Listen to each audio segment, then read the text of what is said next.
Kita sudah sampai kepada babus sadaqati 'anil mayyiti wad du'a lahu. Bab sedekah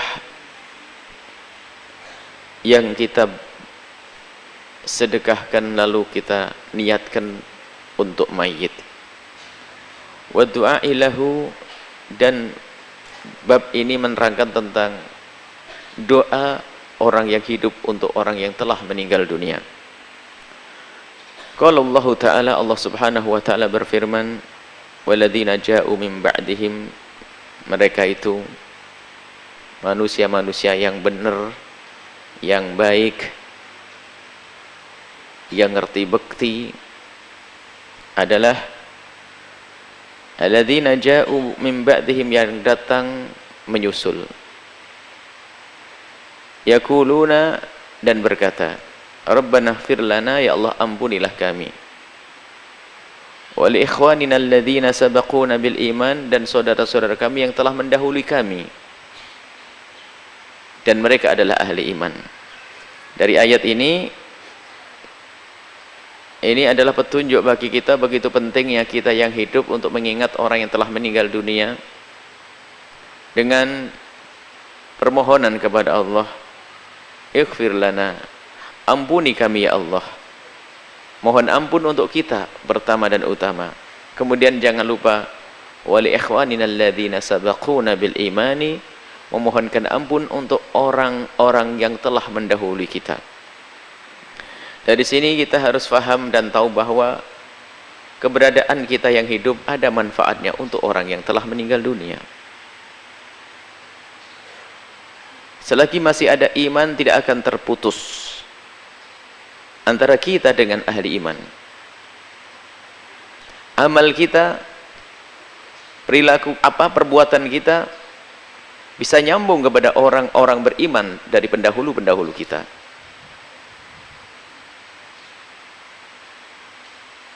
Dan ini adalah juga kita fahami dari ayat ini himbauan bagi kita untuk bisa senantiasa berdoa untuk mereka, karena mereka sangat memerlukan doa.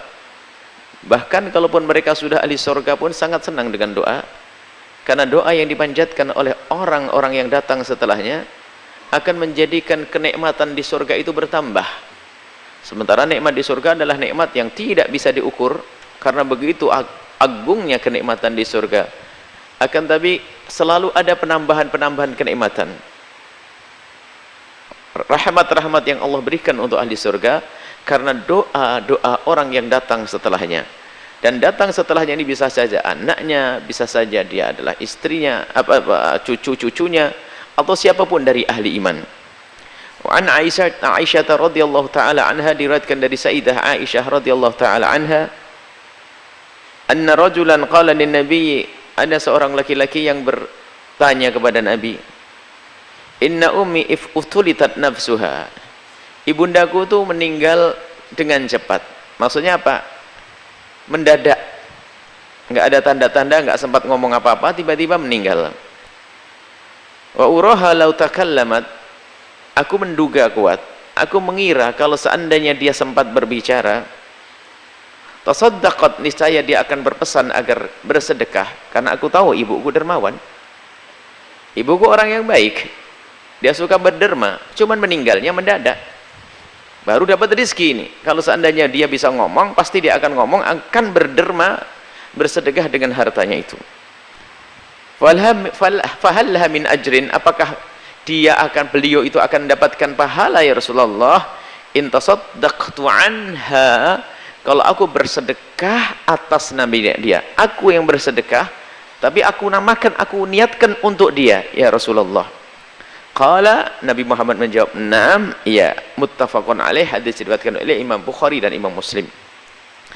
Ini yang sering kami sampaikan, bahwa tanda bekti kita kepada orang yang telah mendahului kita, apakah itu adalah ibunda kita, ayahanda kita, kakek moyang kita, ataupun suami kita atau istri kita, adalah ini Sayyidah Khadijah wafat terlebih dahulu dari baginda Nabi, tapi bekti Nabi kepada Siti Khadijah tidak pernah putus-putus.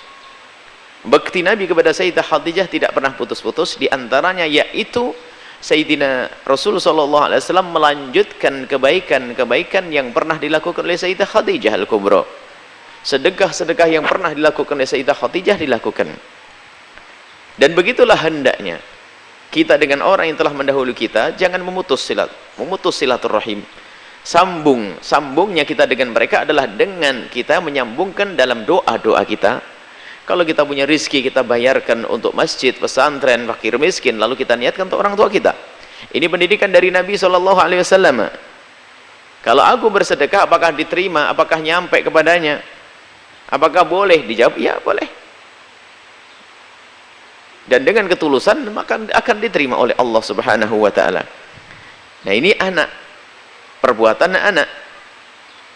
Nah, kemudian ada hadis selanjutnya untuk dipadukan. Wa an Abi Hurairah, dari Imam Abi Hurairah radhiyallahu taala anhu, anna Rasulullah, dari Abi Hurairah, beliau bercerita sesungguhnya baginda Nabi Muhammad sallallahu alaihi wasallam qala, beliau berkata, idza mata ibnu Adam, kalau telah meninggal anak Adam itu, inqata'a amaluhu, akan terputus amalnya, illa min thalathin, kecuali 3 hal. Shadaqatin jariyatin, sedekah yang pernah ia berikan untuk pesantren, masjid, itu sedekah jariyah. Jariyah itu terus berjalan dan mengalir, artinya bayar sekali tapi terus pahalanya mengalir, tidak henti-henti, namanya sedekah jariyah.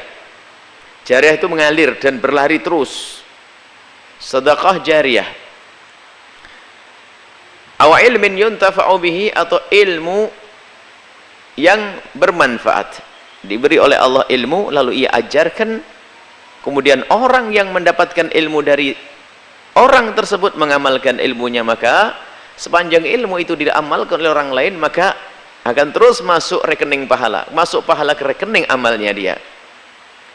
Wa waladin salihin yad'ulah, dan anak soleh, buah daripada pendidikannya, anak soleh yang di bawah naungannya dididik dengan benar, kemudian dia sering mendoakan orang tuanya, maka amal itulah sambung kepada orang tuanya. Biarpun orang tua itu meninggal dunia, maka dia masih mendapatkan pahala. Karena apa?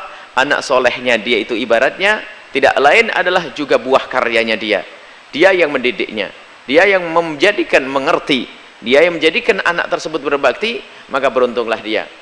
Baik, ada sebagian orang yang berhujjah dengan hadis tersebut pun yang serius, terus ya kamu beramal yang banyak untuk dirimu sendiri, apa itu? Dari doa, istighfar dan seterusnya.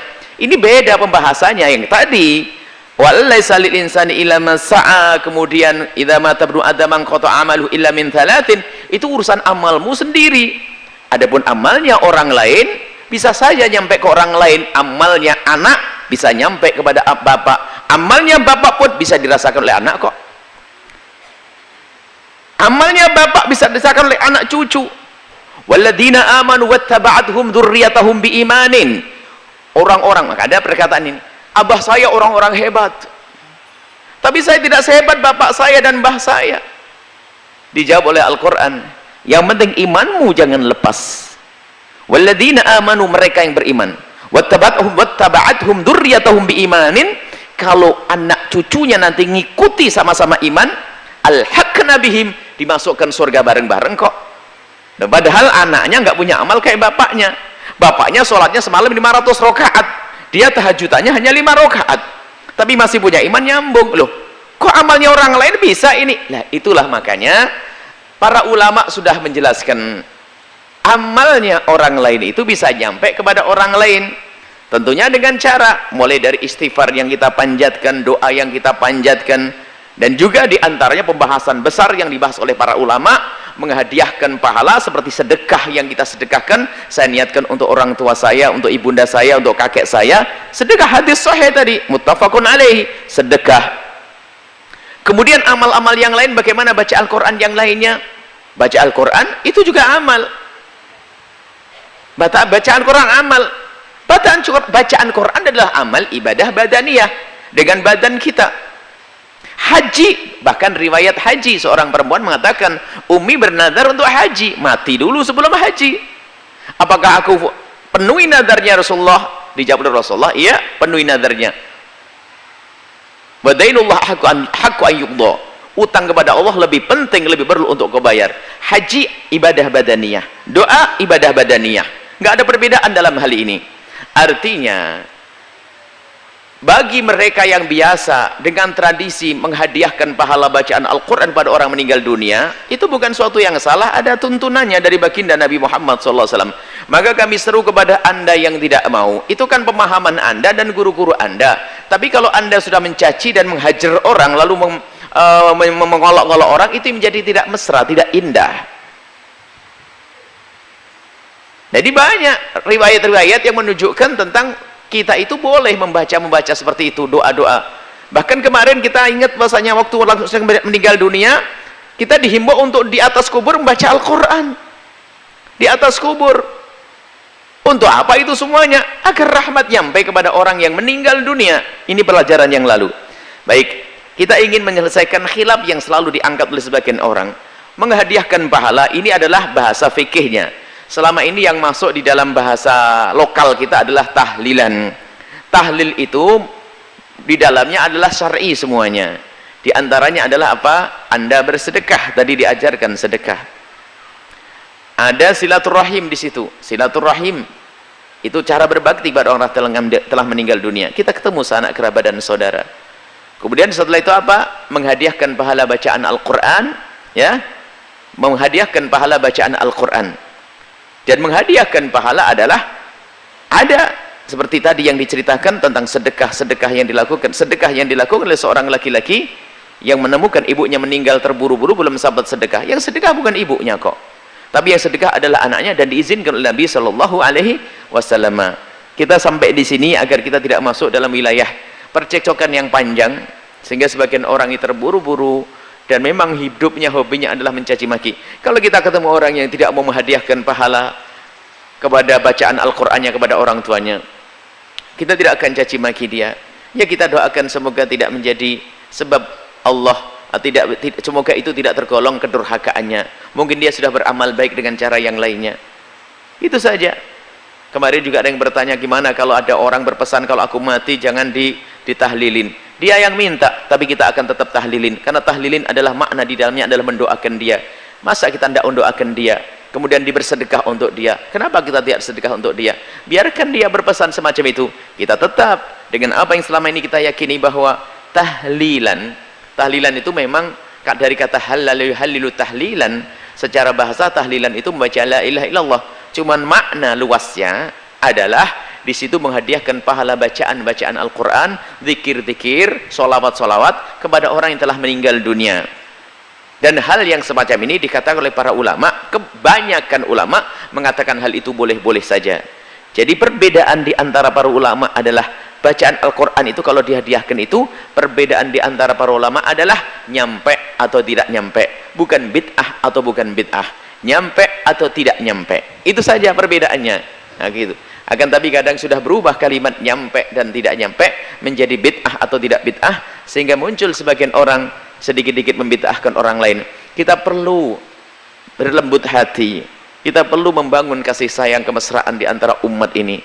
Jadi mari kita hindari kalimat caci maki dan mengolok. Jadi anda yang biasa dengan tahlilan anda, lakukan cuman nasihat. Jangan memaksakan, sudah banyak utang masih maksain selamatan sehari, 2 hari, 3 hari, sampai 40 hari, habislah duitnya.